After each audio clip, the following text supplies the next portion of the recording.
সন্ধ্যা হয়ে যাচ্ছে। যদিও আমি আইফোন 17 প্রো ম্যাক্স ব্যবহার করি। ইয়েস, আই এম বড় লোক। সেজন্য এখনো দেখতে চকমক লাগতেছে, কিন্তু একটু পরে সন্ধ্যা হয়ে যাবে। আর এই যে সামনে কি সুন্দর একটা দৃশ্য দেখিয়ে দিলাম, লাখ টাকা দৃশ্য, তাই না? তো যাই হোক, এরপর আস্তে ধীরে হেলতে দুলতে রান্নাঘরে চলে আসলাম। ওই যে প্যাক নামক একটা ইঞ্জিন আছে, সেখানে তো কিছু দিতে হবে। সকালে একবার, দুপুরে একবার, বিকালে একবার, সন্ধ্যায় একবার, রাত্রে একবার, না কি এক আজব কারবারটা। তো যাই হোক, আজকে পুরি বানাবো, ফুলকো ফুলকো পুরি লুচি, আপনারা যে যাই বলেন না কেন সেটাই বানাবো। সেটা বানানোর জন্যই রান্নাঘরে চলে আসছি।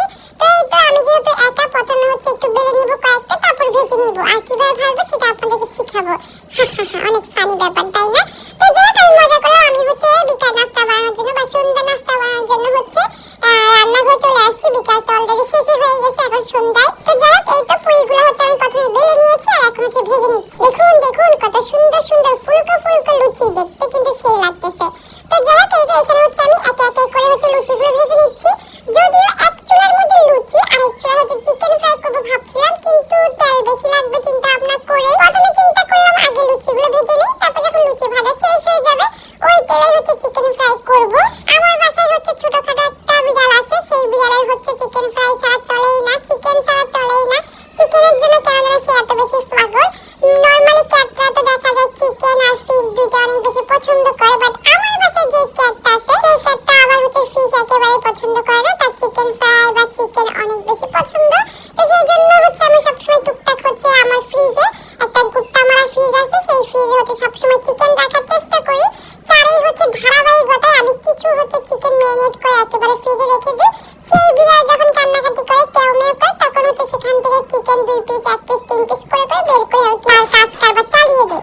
আশা করি যারা বাচ্চার মায়েরা আছেন তারা আমার এই কথাটা খুব ভালো করেই বুঝতে পারবেন। যদিও এখন অনেক বেশি গরম পড়তেছে, তারপরে কিন্তু এখন যেহেতু আমার লুচিগুলো একেবারে ফুলে ফুলে টইটম্বর হয়ে যাচ্ছিল, এই ফুলকো ফুলকো লুচি দেখে আমি কিন্তু আনন্দের সঙ্গেই লুচিগুলো ভেজে নিচ্ছিলাম। আর এই যে সেই গুট্টা মারা চিকেন, যেগুলো আমি সবসময় ফ্রিজের মধ্যে রেখে দিই, এখন তেমন ভাবে বরফটা ছেড়ে দেয়নি, তারপর এটা দিয়ে দিলাম। আর তেলটা যেহেতু অনেক বেশি গরম, আর এগুলো যেহেতু এখন বরফ আছে, মানে এখন ডিফ্রোজ হয়নি, তো সেই জন্য আমি চুলাটা বন্ধ করে দিয়েছি। একটু পর চুলাটা জ্বালিয়ে দিব, কারণ অনেক বেশি গরম তেলে দিলে হবে কি চিকেনটা পুড়ে যাবে। তো সেই জন্য আমি চুলাটা বন্ধ করে দিয়েছিলাম, আর এখন চুলাটা একদম লো করে দিয়ে দিয়েছি। চিকেনটা একেবারে ভাজা ভাজা করতে হবে, তো তাই না? আর ভিডিও শুরুতে আপনাদেরকে কিন্তু একটা 1986 সালের পাতিলে কিন্তু আলু সিদ্ধ করা দেখিয়েছিলাম। আর এই সেই বিরল আলু, যেগুলোকে সিদ্ধ করে নিয়েছি। 2-3 পিস পড়েছিল অনেকদিন যাবত, সেই জন্য।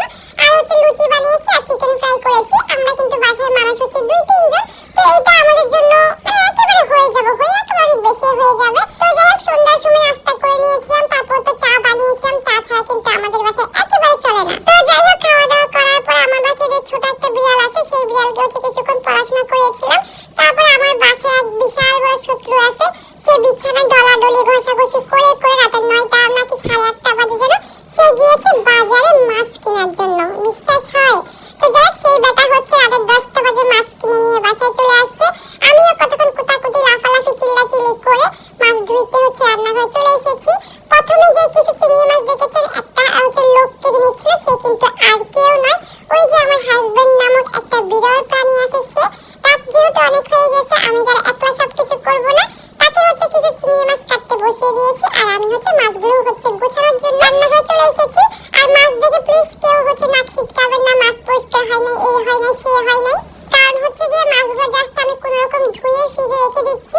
একেবারে রান্না করার আগে ভালো করে ঘষে ঘষে ধুয়ে পরিষ্কার করে নিব। আর এই যে দেখতে পাচ্ছেন পাবদা মাছ, এগুলো কিন্তু তেমন একটা পরিষ্কার হয়নি।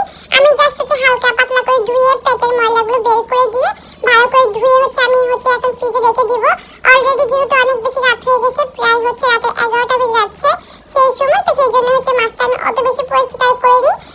যখন রান্না করবো তখন খুব ভালো করে পরিষ্কার করে নিব। ওগুলো নিয়ে আপনাদের মাথা ব্যথা করার কোনো দরকার নেই, কারণ আমি যথেষ্ট পরিষ্কার মানুষ। তো যাই হোক, এই তো আমি একা একে মাছ গুছিয়ে নিচ্ছি। এই যে কতগুলো কালা উল্টাই পড়া মাছ দেখতে পাচ্ছেন, এই মাছটা কিন্তু বেশ ভালোই দাম। মাছটার নাম কি মনে পড়তেছে না। ও আচ্ছা, ট্যাংরা মাছ বলে এটাকে। আপনারা কি কোথায় কি মাছ জানেন বা কি নামে চেন সেটা আমি জানি না। আমরা ট্যাংরা মাছ বলি। এটার কিন্তু অনেক দাম, মোটামুটি ভালো, অনেক না মোটামুটি ভালোই দাম আর কি। আমরা যেহেতু গরিব মানুষ ভাই, আমাদের সবকিছু অনেক বেশি বেশি মনে হয়। তো যাই হোক, এটা এখানে একা একে মাছগুলো আমি ধুয়ে নিচ্ছি। আর গুছিয়ে নিচ্ছি। আর এখানে হচ্ছে আমার জামাই বেটা হচ্ছে চিংড়ি মাছগুলো কেটে দিয়েছে আর আমি হচ্ছে ধুয়ে ফেলেছি।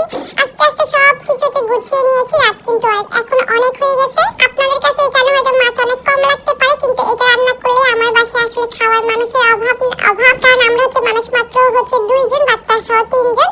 তো যেহেতু এই তো মাছগুলো দেখেন সবগুলো হচ্ছে ধুয়ে হচ্ছে গুছিয়ে নিয়েছি। এখন হচ্ছে ফ্রিজে রেখে দিব। এই যে একটু রাখার আগে দেখিয়ে দিলাম, যেহেতু ব্লগার মানুষ, ছোটখাটো একটা ইউটিউব চ্যানেল আছে। তো এই তো দেখেন কতগুলো মাছ, ওরে বাবা এত মাছ, ওরে বাবা দেখতে মনে হচ্ছে, কিন্তু না এত মাছ তো মনে হয় 3 রকম মাছ নাকি 4 রকম মাছ যেন অনেকদিন পর হচ্ছে বাজার করা হয়েছে। তো যাক আমি হচ্ছে সবসময় মাছ হচ্ছে সবসময় চেষ্টা করি যে বাটিতে করে রাখার জন্য, পরিতে করে খুব কমই রাখি। এই যে এখানে কিছু হচ্ছে ইলিশ মাছ আছে আগে, এগুলো পরিতে করে রেখেছিলাম কারণ তখন আমরা অনেক বড় ছিলাম। তখন হচ্ছে কি আমাদের ফ্রিজে মাছ রাখার জায়গা ছিল না, সেজন্য হচ্ছে পরিতে করে রেখেছিলাম, নইলে বাটিতে করে রাখলে মাছ রাখার জায়গা হবে না। আমার কিন্তু আরো একটা ফ্রিজ আছে, কারণ আমরা ওই তো বড়লোক গরিব দুইটা মিলে যেটা মজা বলতে পারেন, আমরা হচ্ছে গরিব না বড়লোক ভার্সেস গরিব। তো যাক এরপর হচ্ছে আমি মাছগুলো হচ্ছে ফ্রিজে রেখেছিলাম, তারপর একটা হচ্ছে বাগের চামড়ার মতো কাপড় দিয়ে ঢেকে দিলাম, তারপর হচ্ছে আবার হচ্ছে একটা পলিথিন দিয়ে ঢেকে দিলাম, কারণ আমি হচ্ছে অনেক সংসারী মানুষ, সাজিয়ে গুছিয়ে রাখতে পছন্দ করি। তো এরপর হচ্ছে একটা লাভ বাইট দেখলাম, কাকে দেখলাম আমি নিজেও জানি না। এরপর হচ্ছে আমার জামাই আর কিছু হচ্ছে আজাইরা বাজার নিয়ে আসছে। আমি বললাম 2টা লেবু নিয়ে আসছে, 2টা লেবু হচ্ছে আপনাদেরকে একটু দেখাই দিই, ধনিয়া পাতাগুলো কিন্তু পেঁচে নিয়েছি। তো আমার জামাই এসে বলেছে, মা আপনাদেরকে তুমি 2টা লেবু দেখাচ্ছ কেন, আমি তো 3টা লেবু এনেছি, এই দেখো 3টা লেবু। তারপর আমি হচ্ছে আপনাদেরকে আবার খুশি হয়ে 3টা লেবু দেখাইলাম। আর এই তো ধনিয়া পাতাগুলো হচ্ছে গুছিয়ে নিচ্ছি। তারপর জামার সাথে মোটামুটি ভালোই ঝগড়া হয়েছে, কারণ আজকে রাতে অনেক বেশি রাত করেছে, হচ্ছে মাছগুলো নিয়ে এসেছে। আজকের কথাটা আমি অনেক পটর করে বলেছি, সেই জন্য জানি কথার মাঝে অনেক ভুল ত্রুটি হয়েছে। সবগুলো ভুল ত্রুটি আপনারা ক্ষমা সুন্দর দৃষ্টিতে